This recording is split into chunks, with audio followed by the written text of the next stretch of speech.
Batong Silyar Saint Lipa from the outside running by the release Eternal Flame. And on the outside is Haywire on your number 2 position.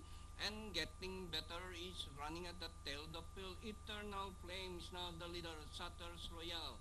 Batong Silyar from the outside. Saint Lipa is running in fourth. And moving up is entry number 4 Haywire.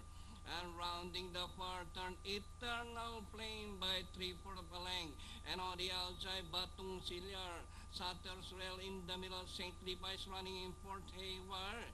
Last 450, Eternal Flame by ahead, followed by Batong Silyar, Satters Royal down on the inside, Haywire. As they swing for home, Eternal Flame by half a length. Haywire down on the inside, Saint Lipa on the further outside is getting better. And nearing the last 100 meters to run. On your knees, running in the middle, getting better. So the further outside moves up and finally getting better. On your knees, Haywire, Saint Lipa, Creation, Eternal Flame, Batong Silyar. Hey!